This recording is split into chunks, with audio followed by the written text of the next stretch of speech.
I've already said this one time, but and I didn't really say this in direct response to like your question, but just think about just this.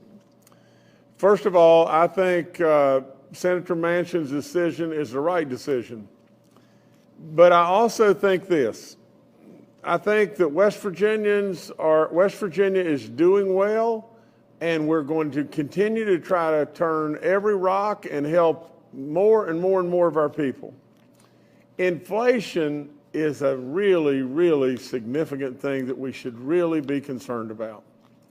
Just think, when we go to the gas pumps, or we go, with our heating oil in the winter coming up, or we go to the grocery stores and everything, if you just look around, you can see really very, very easily that things are really significantly higher. Well, that cuts right into the pocketbooks of all of us. But the thing that I say more than anything is just this. I think we have, with the Build Back Better plan, I can't imagine that we call it that, but with that plan, really and truly, it's just a movement. It's a movement across all of us and everything to basically turn us into a socialized society. With all of that, really and truly, it just flies right in the face of West Virginians.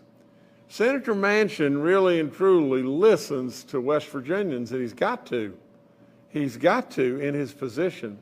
We cannot have a senator, a U.S. representative that we have in our senators. We cannot have them be non-representative of West Virginians. West Virginians believe, without any question, that this country is founded upon the right things that took us forward.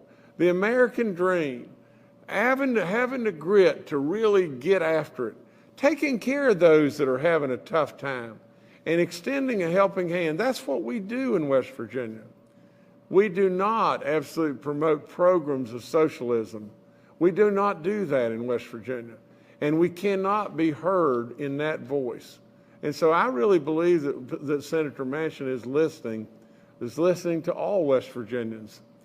Absolutely, we want to continue to perpetuate West Virginia. West Virginia is on a great path. We have absolutely set it on that path. And without any question, West Virginia is going to continue on this path. So from the standpoint of my watch, I want nothing but goodness and goodness and goodness for West Virginia.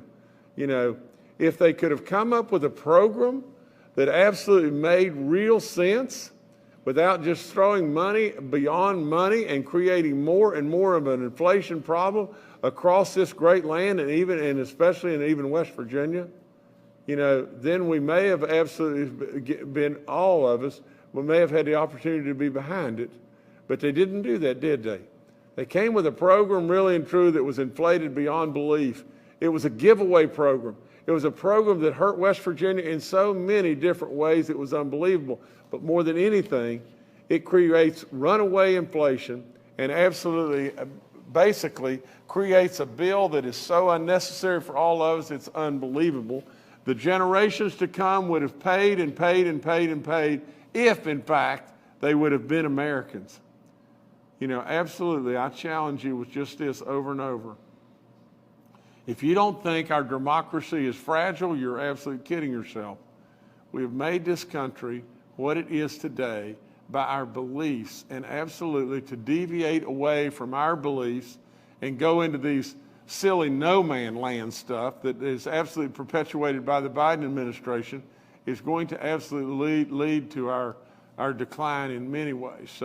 So no, I commend our senator for standing up, but I think he's standing up because he knows that that's what the West Virginians that put him in office believe. That's what we do believe. And so